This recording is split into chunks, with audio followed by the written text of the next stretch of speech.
Hello everyone and welcome to Education Achievers. I hope you all must be doing well. UGC net paper 1 previous year question series में हम जून 2023 के questions practice कर रहे हैं, जिसकी आज ये थर्ड क्लास है। इससे पहले लास्ट 2 क्लासेस में हमने 35 के अप्रॉक्स क्वेश्चंस डिस्कस किए थे और काफ़ी सारे नए कॉन्सेप्ट भी सीखे थे।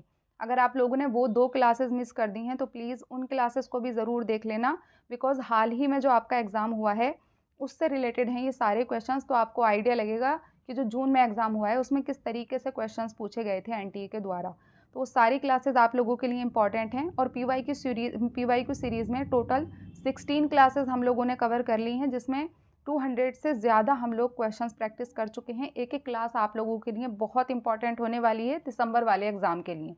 तो मैं पूरी प्लेलिस्ट का लिंक आप लोगों को नीचे description box and comment box दोनों जगह प्रोवाइड कर दूँगी। और अगर आगे की कोई भी क्लास आप लोग मिस नहीं करना चाहते हो तो मेक श्योर चैनल को भी सब्सक्राइब कर देना और साथ ही बेल आइकॉन भी ज़रूर प्रेस कर देना। तो विदाउट वेस्टिंग टाइम स्टार्ट करते हैं अपने आज के फर्स्ट क्वेश्चन से। So the first question is the reference section of a research article is written in APA style.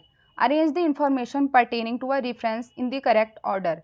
यहाँ पर आपसे ये कहा गया है कि एपीए स्टाइल में आपको लिखना है, रिसर्च आर्टिकल के लिए आपको रेफरेंस देना है किस स्टाइल में, एपीए स्टाइल में। एपीए की फुल फॉर्म आपको पता होनी चाहिए, क्योंकि बहुत बार एपीए की फुल फॉर्म ही आपसे पूछ लेते हैं। ठीक है, अमेरिकन साइकोलॉजिकल एसोसिएशन, ये होती है एपीए की फुल फॉर्म। तो यहाँ पर एपीए स्टाइल में आपको रिसर्च आर्टिकल के लिए रेफरेंस देना है, तो उसके लिए इन चारों ऑप्शंस में से सबसे पहले कौन सा आएगा, सबसे बाद में कौन सा आएगा, ये आपको बताना है। तो सबसे पहले है page number, then year of publication, उसके बाद नेम ऑफ ऑथर और उसके बाद है title of the article.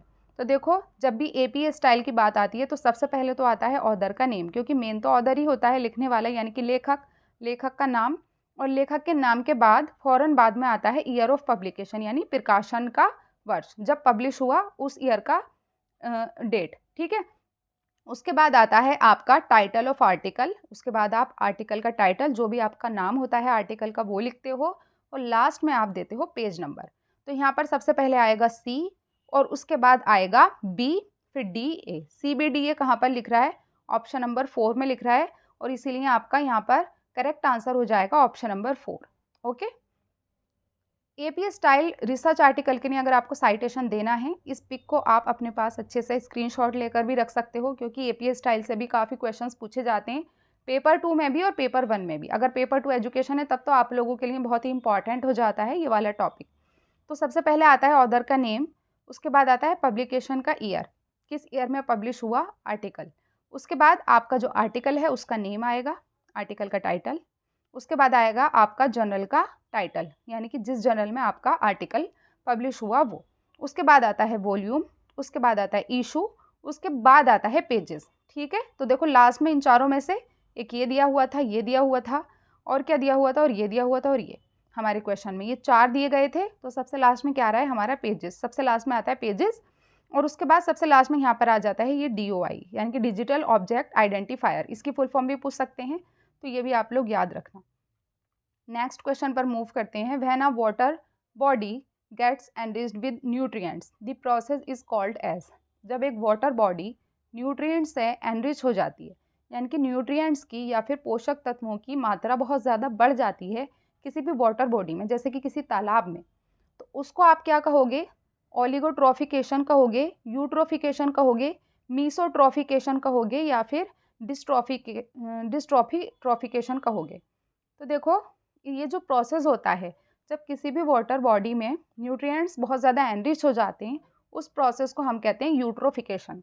Hindi वाले तो सुपोषण से याद रख सकते हैं, सुपोषण यानी कि पोषण का बढ़ जाना, सुपोषण यानी पोषण का बढ़ जाना, और इंग्लिश में क्या कहते हैं इसको, यूट्रोफिकेशन।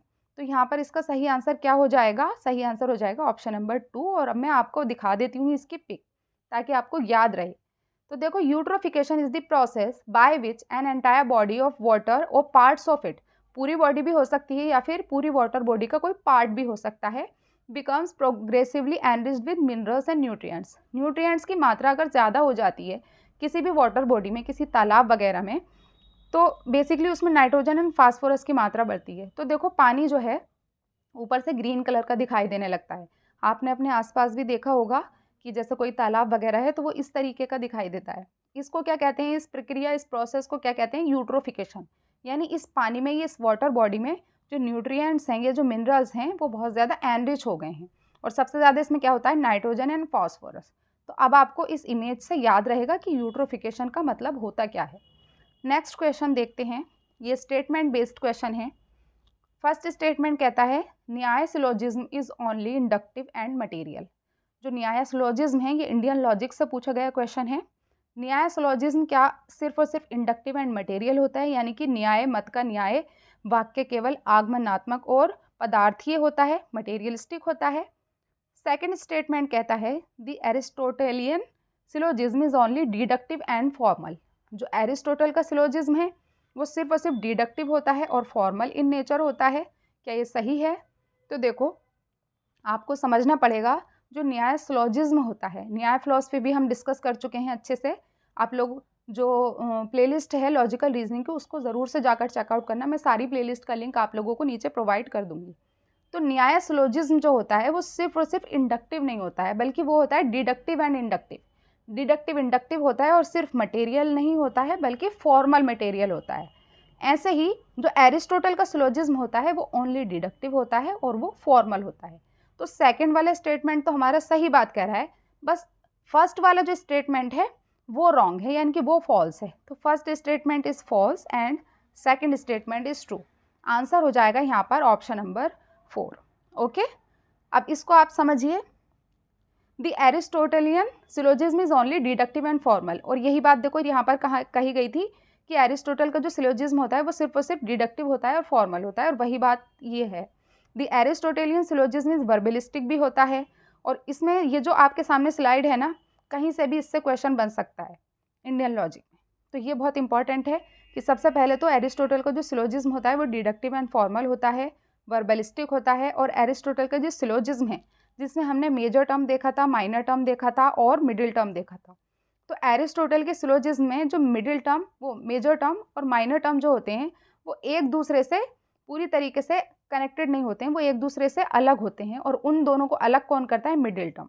ठीक है, न्याय सिलोजिज्म में डिडक्टिव एंड इंडक्टिव होता है और वो फॉर्मल मटेरियल होता है। सिर्फ और सिर्फ मटेरियल नहीं होता, सिर्फ और सिर्फ इंडक्टिव नहीं होता, बल्कि डिडक्टिव इंडक्टिव होता है एंड फॉर्मल मटेरियल होता है।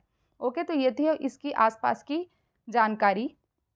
नेक्स्ट क्वेश्चन है हमारा, in a certain coding language on is coded as 210 and of is coded as 540।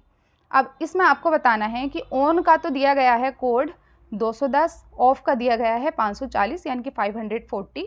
तो अब आपको बताना है कि सेट का जो नंबर होगा वो क्या होगा। तो आपको क्या करना है, देखो जो ABCD होती है उसमें कितने लेटर्स होते हैं, आपको एक एक लेटर की जो पोजीशन है वो पता होनी चाहिए। जैसे कि A जो होता है वो 1 होता है, B सेकंड पोजीशन पर होता है, C थर्ड पोजीशन पर होता है। तो आपके पास जब भी इस तरीके का क्वेश्चन आए ना, तो सबसे पहले जल्दी जल्दी या तो पूरी ये लिख लीजिए, ठीक है, अगर टाइम है। अगर टाइम नहीं है तो सिर्फ और सिर्फ इतना कीजिए कि जो यहाँ पर लिखा हुआ है ना ऑन, ओ का देखिए ओ कितने नंबर पर आ रहा है, ABCDEFGHIJKLMNO कितने नंबर पर आ रहा है? ओ 15। ठीक है, तो ON इसके लिए जो हमारा O है वो कितने नंबर पर हो गया? 15। इंग्लिश अल्फ़ाबेट में 15 पोजीशन पर हो गया हमारा O। उसके बाद जो N है हमारा, N की पोजीशन आप काउंट कीजिए तो वो आएगी 14। ठीक है, क्योंकि O से जस्ट पहले आता है O, MNO। तो ये हो जाएगा 14। और जब आप इनको मल्टीप्लाई करोगे तो इसका आंसर आ जाएगा आपका 210। ऐसे ही अगर आप ऑफ का देखते हो तो इसका क्या आएगा? ओ का तो वही हुआ हमारा 15।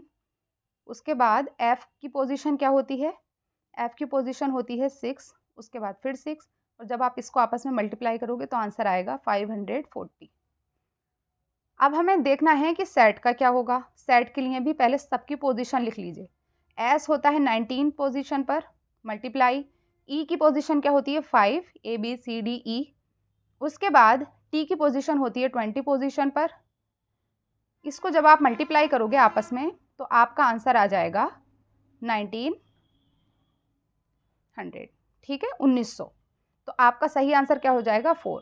आपको बस ये देखना है कि ये जो लेटर्स दिए गए हैं ON, OF, F या ये जो भी है, तो उसमें मल्टीप्लाई किया जा रहा है पोजीशन को, या फिर माइनस किया जा रहा है, या फिर एडिशन किया जा रहा है, क्या यूज़ हो रहा है। डिवाइड, मल्टीप्लिकेशन, एडिशन क्या यूज़ हो रहा है, इस तरीके से आपका आंसर आ जाएगा। अगर इससे अलग कोई और क्वेश्चन भी आता है तो आप ये देखिए कि यहाँ पर प्लस हो रहा है, दोनों लेटर्स की पोजीशन को प्लस किया गया है, या आपस में माइनस किया गया है, या फिर मल्टीप्लिकेशन किया गया है। ये देखिए कि सीक्वेंस क्या बन रहा है और उसी के अकॉर्डिंग आपका आंसर आ जाएगा और यहाँ पर आंसर हो जाएगा option number 4। Next question, which of the following are the characteristics of mind mapping. Mind mapping और ब्रेन स्टॉर्मिंग, इन दोनों का मतलब मैंने आपको लास्ट क्लासेस में समझाया था कि क्या होता है इनका मतलब। अब यहाँ पर आपको कैरेक्टरिस्टिक्स बतानी है माइंड मैपिंग से रिलेटेड। माइंड मैपिंग को हम हिंदी में क्या कहते हैं, मन चित्रण। सबसे पहला है build around a central topic, एक सेंट्रल टॉपिक के आसपास जो है इसको आप बनाते हो। सेकंड है use of long sentences and paragraphs to explain the content, जिस कंटेंट पर आपको माइंड मैपिंग करनी है उस कंटेंट से रिलेटेड आप बड़े बड़े सेंटेंस लिखते हो और पैराग्राफ बनाते हो, क्या ऐसा होता है। थर्ड ऑप्शन देख लेते हैं, the branches of a particular topic form A connected nodal structure, यानी कि जो ब्रांचेज होती हैं, जैसे कि बीच में हमने एक टॉपिक का नेम लिख दिया, उसके बाद जो ब्रांचेज होती हैं उससे जुड़ी हुई जो हम सब टॉपिक्स की ब्रांचेज निकाल कर बनाते हैं तो वो नोडल स्ट्रक्चर होता है। इस तरीके से हम बनाते हैं। Use of images and symbols to represent ideas, क्या हम इमेजेस एंड सिम्बल्स का यूज़ करते हैं अपने आइडियाज़ को प्रेजेंट करने के लिए। सारी बातें सही हैं, बट जो ये बी वाला जो ऑप्शन है कि हम लॉन्ग सेंटेंसेस और पैराग्राफ्स लिखते हैं, ये गलत है। क्योंकि माइंड मैपिंग का मतलब होता है कि आपको किसी भी टॉपिक पर माइंड मैपिंग करनी है तो सेंटर में आप उस मेन टॉपिक का नाम लिखोगे और उसके आसपास जो उसके सब टॉपिक्स हैं या जो सब आइडियाज़ हैं उससे कनेक्ट करोगे, ठीक है, और उनका आपस में रिलेशन भी बनाओगे, वो होता है आपका माइंड मैपिंग। तो सिर्फ और सिर्फ बी यहाँ पर गलत है और जहाँ पर भी बी लिख रहा है उसको आप कट कर दीजिए, बाकी के सारे ऑप्शन हो जाएंगे हमारे सही, ठीक है। थर्ड ऑप्शन हो जाएगा यहाँ पर correct answer, option number third. Mind mapping को देखो ऐसे आप समझ सकते हो, इमोशंस पर आपको माइंड मैपिंग करनी है। तो देखो इमोशन सबसे पहले तो दो टाइप के होते हैं। तो एक तो आपने आइडिया इसका जो कनेक्ट किया इसका कॉन्सेप्ट, एक तो होता है पॉजिटिव इमोशन, एक होता है निगेटिव इमोशन। उसके बाद निगेटिव इमोशन से जो जुड़े हुई चीज़ें हैं उनको आप निगेटिव इमोशन के साथ लिखोगे, पॉजिटिव के साथ पॉजिटिव को लिखोगे। तो ये तरीका होता है हमारा माइंड मैपिंग का। आप इंटेलिजेंस पर भी कर सकते हो, IQ पर भी कर सकते हो, किसी भी तरीके से आप कर सकते हो। ये होता है सही स्ट्रक्चर माइंड मैपिंग का। Next question, in which method of collaborative learning the main purpose is to develop listening skills in the students. इन चारों में से कौन सा वो तरीका है जिसकी मदद से हम स्टूडेंट्स की लिसनिंग स्किल्स को डेवलप कर सकते हैं, उसको बेटर कर सकते हैं। किसकी बात हो रही है, लिसनिंग स्किल्स की। तो देखो सबसे पहला ऑप्शन है सर्किल ऑफ वॉइसेस। क्या वॉइसेस का सर्किल यानी कि बहुत सारी आवाज़ों का सर्किल बनाकर आप लिसनिंग स्किल बढ़िया करोगे, गलत।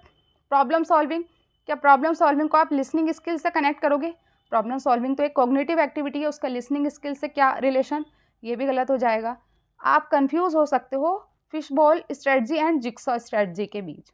तो देखो जो जिक्सा स्ट्रेटजी होती है, जिक्सा स्ट्रेटजी से रिलेटेड 2022 एंड 2023 दोनों ही ईयर में क्वेश्चन देखा गया है। तो जिक्सा स्ट्रेटजी में ये होता है कि बच्चों के ग्रुप्स बना दिए जाते हैं, जैसे कि एक ग्रुप ये बनाया 5 बच्चों का, एक ग्रुप ये बनाया 5 बच्चों का, ठीक है। ये कोलैबोरेटिव लर्निंग की स्ट्रेटजी होती है जिक्सा स्ट्रेटजी। पहले आप जिक्सा को समझिए, फिर मैं आपको फिश बॉल बताऊंगी।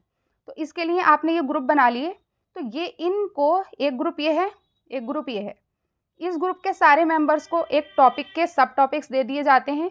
इस ग्रुप के सारे मेंबर को किसी एक टॉपिक के सब टॉपिक्स 5 टॉपिक दे दिए जाते हैं। मतलब कोई एक टॉपिक है उसके छोटे छोटे टॉपिक्स डिवाइड करके 5 टॉपिक्स इनको दे दिए और किसी एक टॉपिक के सब टॉपिक्स इस ग्रुप को दे दिए। ये लोग आपस में डिस्कशन करते हैं, ये लोग अपने टॉपिक का आपस में डिस्कशन करते हैं। उसके बाद इस ग्रुप के मेंबर्स इसमें आ जाते हैं, इस ग्रुप के मेंबर्स इसमें, मतलब जो 3 या 4 ग्रुप बने हुए होते हैं उसमें पर्टिकुलर टॉपिक दे दिया जाता है। उसके बाद इंटरचेंज कर जाते हैं ग्रुप के मेंबर्स, और उसके बाद इंटरचेंज करने के बाद दूसरे ग्रुप के मेंबर्स के साथ वो अपना टॉपिक डिस्कस करते हैं। तो इससे लर्निंग कोलैबोरेटिव होती है। तो ये तो होती है हमारी जिक्सा स्ट्रेटजी, जिसको मैंने आपको मोटा मोटा बताया। लेकिन जो फिश बॉल स्ट्रेटजी होती है उसमें क्या होता है, फिश बॉल स्ट्रेटजी में होता है, जैसे कि ये होता है ना फिश बॉल, ठीक है, जैसे ये फिश बॉल होता है। तो फिश बॉल में ये होता है कि एक सर्किल में कुछ लोग बैठे हुए होते हैं और बाकी के लोग जो होते हैं वो आसपास खड़े होते हैं। तो जो इस सर्किल के जो लोग हैं इनको होती है परमिशन, ये लोग डिस्कशन करते हैं आपस में किसी भी टॉपिक से रिलेटेड, और बाकी के जो लोग इस सर्किल के आसपास होते हैं वो सिर्फ और सिर्फ सुनते हैं सारी चीज़ों को, उनके डिस्कशन को, और उसको नोट भी करते हैं अपने पास। ये होता है हमारा फिश बॉल स्ट्रेटजी। अब आप खुद सोचिए कि जिक्सा स्ट्रेटजी में लिसनिंग स्किल्स ज़्यादा बेटर होंगी या फिर फिश बॉल स्ट्रेटजी में। तो इसका सही आंसर होगा आपका option number 3, fish bowl strategy. और ये इंपॉर्टेंट क्वेश्चन है, रिपीट हो सकता है, तो इसलिए आप इसको ध्यान रखना। देखो जैसे ये है, फिश बॉल स्ट्रेटजी में क्या होता है कि ये 5 इंडिविजुअल हैं, 5 स्टूडेंट्स हैं, ठीक है।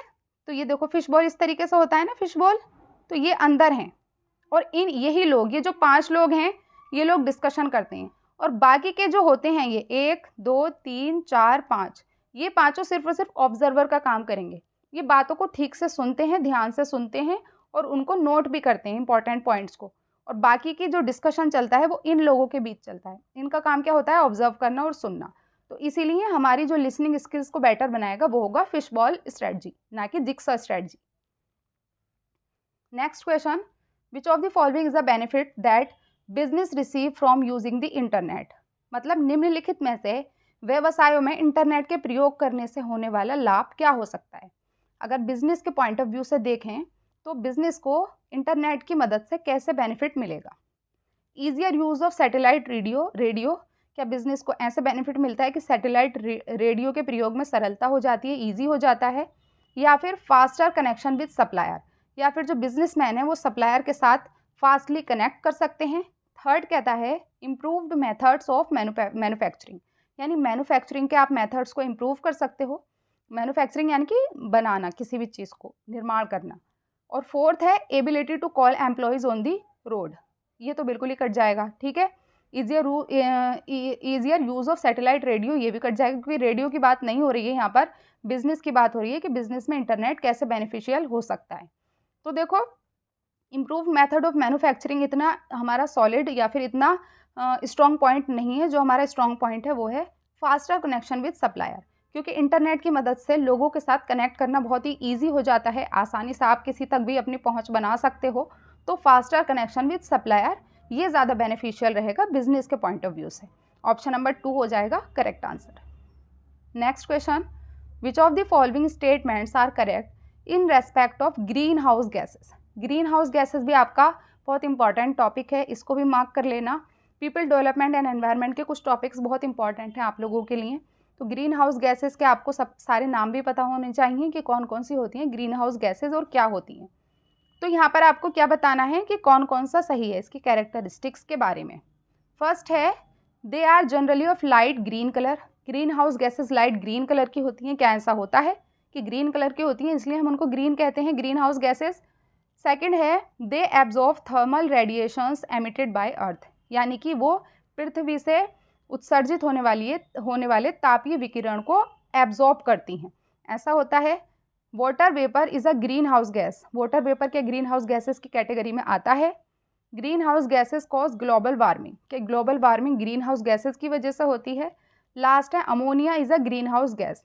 तो देखो सबसे पहले तो अगर आपको ये पता है कि अमोनिया एक ग्रीन हाउस गैस नहीं है तो ई तो वैसे ही कट जाएगा। देखो ई से ये कट गया, ये कट गया। दूसरी चीज़ कि ग्रीन हाउस गैसेस को ग्रीन हाउस गैसेस इसलिए नहीं कहा जाता है क्योंकि उनका कलर ग्रीन होता है। ये कोई बेतुकी सी बात हो गई कि कलर ग्रीन है इसलिए ग्रीन हाउस गैसेस कह रहे हैं, तो ए भी कट जाएगा। तो जहाँ पर ए है वो भी काट दीजिए, आंसर आ जाएगा आपका बी सी डी। ये एब्जॉर्ब करती हैं थर्मल रेडिएशन को जो कि एमिट होता है अर्थ से। वाटर वेपर एक ग्रीन हाउस गैस का टाइप है और उसके साथ ही ग्रीन हाउस गैसेस की वजह से ग्लोबल वार्मिंग भी होती है। सही आंसर हो जाएगा आपका यहाँ पर option number 3 B C D only. Green house gases कौन कौन सी होती हैं? Methane, nitrous oxide, carbon dioxide, ozone, chlorofluorocarbon, carbon monoxide and sulphur dioxide, ये होती हैं आपकी green house gases. Next question, according to the UGC regulations 2018 on plagiarism, similarity of 42% refers to which of the following levels of plagiarism. तो मैंने आपको levels of plagiarism, यही जो PYQ series है इसमें मैंने क्वेश्चन समझाए थे आपको और सारे लेवल्स बताए थे। 4 लेवल्स होते हैं, चारों के बारे में आपको मैंने डिटेल में बताया था, इसीलिए कह रही हूँ वो सारी क्लासेस आप लोगों के लिए इंपॉर्टेंट हैं। सारी ही क्लासेस को आप लोग देखना दिसंबर वाले एग्ज़ाम से पहले, बहुत फ़ायदा होगा आपको, ठीक है। तो यहाँ पर देखो 42% की बात हो रही है, अगर 42% की बात हो रही है तो वो लेवल 0 होगा, लेवल 1 होगा, लेवल 2 होगा या फिर लेवल 3 होगा। तो हमने समझा था 42% या 40% से ज़्यादा का जो प्लेजरिज्म होता है वो होता है आपका सेकंड, और यहाँ पर आपका सही आंसर हो जाएगा ऑप्शन नंबर 3। ठीक है, अब इसको आप देख लीजिए। जो लेवल 0 प्लेजरिज्म होता है वो होता है अप टू 10%। 10% तक अगर प्लेजरिज्म हो रहा है तो उसको हम लेवल 0 के अंदर रखेंगे। 40% तक अगर हो रहा है 10 to 14 उसको हम कहेंगे लेवल 1। 40 to 60% अगर है तो लेवल 2, और अगर अबव 60% है तो वो होगा लेवल 3। ये क्वेश्चन इस वाली कैटेगरी से पूछा गया था लेवल 2 से। एग्जाम में आपको लेवल 1 से भी पूछा जा सकता है, लेवल 3 से भी पूछा जा सकता है, लेवल 0 से भी पूछा जा सकता है। तो ये सारे लेवल्स आप लोगों को अच्छे से पता होने चाहिए। नेक्स्ट है स्टेटमेंट बेस्ड क्वेश्चन है। The Hindu view of communication is based on the percept that reality is undivided. यानी संचार के संबंध में हिंदू दृष्टिकोण इस सिद्धांत पर आधारित है कि यथार्थ अविभाज्य होता है। जो रियलिस्ट है, जो रियलिटी है, उसको आप डिवाइड नहीं कर सकते हिंदू व्यू के according, Hindu view of communication के अकॉर्डिंग। सेकंड स्टेटमेंट कहता है according to the ancient Hindu view language is the means to acquire knowledge. यानी प्राचीन हिंदू दृष्टिकोण के अनुसार भाषा ज्ञान अर्जन का साधन है। यानी कि जो भाषा है उसकी मदद से आप ज्ञान को एक्वायर करते हो। तो देखो सेकंड स्टेटमेंट बिल्कुल सही है और फर्स्ट स्टेटमेंट भी बिल्कुल सही, क्योंकि हिंदू व्यू ऑफ कम्युनिकेशन के अकॉर्डिंग जो हमारी रियलिटी है उसको हम अनडिवाइडेड होती है, उसको हम डिवाइड नहीं कर सकते। और जो सेकंड वाला है कि जो भाषा का अर्जन है वो किसकी मदद से हो सकता है, ज्ञान का अर्जन किसकी मदद से हो सकता है, भाषा की मदद से। दोनों ही ऑप्शन सही हैं और सही आंसर हो जाएगा option number 1। Both statement 1 and 2 are true, क्योंकि दोनों ही पॉजिटिव स्टेटमेंट है, कोई निगेटिव बात नहीं की गई है। Next, through enrichment process concentration of which uranium isotope is increased in the natural uranium. यहाँ पर कहा गया है प्राकृतिक यूरेनियम में किस यूरेनियम समस्थानिक के संकेंद्रण को संवर्धन प्रक्रिया द्वारा बढ़ाया जाता है। तो ये आप लोगों के लिए मेमोरी बेस्ड क्वेश्चन है, इसको आपको याद रखना है। इसका सही आंसर हो जाएगा ऑप्शन नंबर 2। यूरेनियम 235 जो होता है इसका सही आंसर होगा। नेक्स्ट क्वेश्चन है the national education policy document of 1986, यानी कि NEP 1986 की बात हो रही है, रिवाइज्ड इन 1992। और ये रिवाइज कब हुआ था, 1992 में, जिसको हमने क्या कहा, प्रोग्राम ऑफ एक्शन। तो उसने क्या सजेस्ट किया, use of multimedia for distance education, कि डिस्टेंस एजुकेशन के लिए मल्टीमीडिया का यूज़ करना चाहिए। लिंकिंग डिग्रीज विद जॉब्स, यानी जॉब के साथ कनेक्ट किया जाए, लिंक किया जाए डिग्रीज को। एबोलिशन ऑफ AICTE को बिल्कुल ख़त्म कर दिया जाए, या फिर focus on research only for degrees, तो ये तो बिल्कुल ही कट जाएगा। और एबोलिशन ऑफ AICTE को ख़त्म करने की बात बिल्कुल नहीं की थी 1992 ने। और लिंकिंग डिग्रीज विद जॉब्स, यानी डिग्रियों को रोज़गार के साथ जोड़ना, ऐसी भी कोई बात नहीं कही गई थी, बल्कि ये कहा गया था कि डिस्टेंस एजुकेशन के लिए मल्टीमीडिया का यूज़ किया जाए ताकि ज़्यादा से ज़्यादा लोगों तक शिक्षा पहुंच सके। ठीक है, ज़्यादा से ज़्यादा लोग एक्सेस कर सकें एजुकेशन को। तो फर्स्ट ऑप्शन यहाँ पर बिल्कुल सही हो जाएगा आपका, NEP 1986 एंड 92 ने सजेस्ट किया था। अगला क्वेश्चन है the Buddhist concept of interpersonal communication emphasises. देखो इस तरह के जो क्वेश्चंस होते हैं ना, आपको ये नहीं सोचना है कि बुद्धिज्म फिलॉसफी तो हमने पढ़ी ही नहीं, अब हम कैसे करेंगे इसको, हमें तो आता ही नहीं है, ऐसा नहीं सोचना है। एग्जाम में बिल्कुल काम रखना है अपने माइंड को और बिल्कुल शांत दिमाग से सारे क्वेश्चंस को अच्छे से पढ़ना है, without taking tension of result. मतलब रिजल्ट की कोई चिंता नहीं करनी है, सिर्फ और सिर्फ अपने क्वेश्चंस पर फोकस करना है। तो बुद्धिज्म कॉन्सेप्ट की बात हो रही है इंटरपर्सनल कम्युनिकेशन से रिलेटेड। तो देखो, flexible morality, total isolation, sensitive use of languages, truthfulness and achievement of consensus. तो देखो यहाँ पे पॉजिटिव अगर आप पॉइंट छांटोगे तो क्या होगा कि बुद्धिज्म फिलॉसफी है तो ट्रूथफुलनेस की बात तो करेगी, डी तो 100% होगा, तो डी जहाँ पर नहीं है उसको काट दो। ये होता है तरीका क्वेश्चन को करने का, अगर आपने नहीं भी पढ़ा है तो। दूसरी चीज़ कि टोटल आइसोलेशन, क्या टोटल आइसोलेशन की बात कभी कर सकते हैं बुद्धिज्म कॉन्सेप्ट या बुद्धिज्म फिलॉसफी, तो बी भी नहीं होगा, तो जहाँ पर बी लिख रहा है इसको भी काट दीजिए। आंसर आपके पास आ गया CDE। सी क्या होगा, सेंसिटिव यूज़ ऑफ लैंग्वेजेस, यानी लैंग्वेज का यूज़ बहुत सोच समझ के करना चाहिए, ऐसा नहीं हो कि किसी को बुरा लग जाए, सोच समझ के सेंसिटिव यूज़ होना चाहिए लैंग्वेज का। और नेक्स्ट है ट्रूथफुलनेस, ये भी होना चाहिए। और अचीवमेंट ऑफ कंसेंसस यानी कि सर्वसहमति की प्राप्ति। तीनों ही पॉजिटिव पॉइंट हैं, तो सही आंसर हो जाएगा आपका CDE। Next question, internal reliability of a test instrument is defined as. जो इंटरनल रिलायबिलिटी है किसी भी टेस्ट की, उसको आप कैसे डिफाइन कर सकते हो? The increase and decrease in scores measured over time produce a variance of less than 50%, यानी कि इंक्रीज और डिक्रीज होगा। आपने जो मेजर किया था स्कोर को, उसमें क्या इंक्रीज और डिक्रीज होगा, उसको आप रिलायबल कहोगे। Consistency of a measure taking at 2 different points of time, the identical observation of single individuals score, या फिर the property of a distribution to achieve mean of 0 and variance of 1। तो देखो 0 और 1 variance की बात नहीं होती है रिलायबिलिटी में, और आइडेंटिकल ऑब्जर्वेशन भी नहीं होती है। रिलायबिलिटी का मतलब हमने समझा था कि जब कंसिस्टेंट रिजल्ट आते हैं, जब रिजल्ट रिपीट होते हैं, यानी कि आज आपने कोई टेस्ट लिया, उसके 7 दिन बाद 6 दिन बाद आप टेस्ट ले रहे हो, तो भी जो फर्स्ट आया था वो फर्स्ट आ रहा है और जो थर्ड आया था वो थर्ड आ रहा है, सेम स्कोर आ रहे हैं, कंसिस्टेंसी फॉलो हो रही है। तो consistency of a measure taken 2 different point of time, अलग अलग टाइम पर आपने टेस्ट लिया और सेम उसका रिजल्ट आपको मिला, उसको आप कहते हो इंटरनल रिलायबिलिटी या रिलायबिलिटी। और ऑप्शन नंबर 2 यहाँ पर करेक्ट आंसर हो जाएगा। आज के लिए लास्ट क्वेश्चन है, which of the following are the ways to increase motivational climate in the class. Class में मोटिवेशनल क्लाइमेट को बढ़ाने के लिए आप क्या क्या स्टेप लोगे? Use a variety of instructional strategies to maintain student interest. Student के इंटरेस्ट को मेंटेन रखने के लिए आप अलग अलग तरीके देखोगे, पढ़ाने के इंस्ट्रक्शन की स्ट्रेटजीज यूज़ करोगे। Give students opportunities to share their experiences and learning with each other, यानी कि आप लोगों को, आप स्टूडेंट्स को मौके दोगे कि वो अपने एक्सपीरियंस शेयर करें दूसरे लोगों के साथ और मिलजुल कर स्टडी करें। थर्ड है allow sarcasm and superiority to exhibit in classroom, यानी कि कक्षा में व्यंग्य यानी कि कटाक्ष और श्रेष्ठता प्रदर्शित करने की अनुमति देना। क्या ऐसा होता है? या फिर fostering classroom atmosphere which is based on trust and cooperation। A, B and D बिल्कुल सही बात कर रहे हैं, लेकिन जो ये सार्काज्म का वर्ड आया है तो ऐसा कोई टीचर नहीं करता है, और C बिल्कुल हमारा रॉन्ग ऑप्शन दिया हुआ है। तो जहाँ भी C है उसको काट दीजिए, आंसर खुद ब खुद आ जाएगा आपका ऑप्शन नंबर 3। यहाँ सही आंसर क्या हो जाएगा आपका? क्वेश्चन नंबर 50 का आंसर हो जाएगा ऑप्शन नंबर 3। ये थे आज के 15 क्वेश्चंस, और ये सारे ही क्वेश्चंस बहुत इंपॉर्टेंट हैं आपके आने वाले एग्जाम के लिए।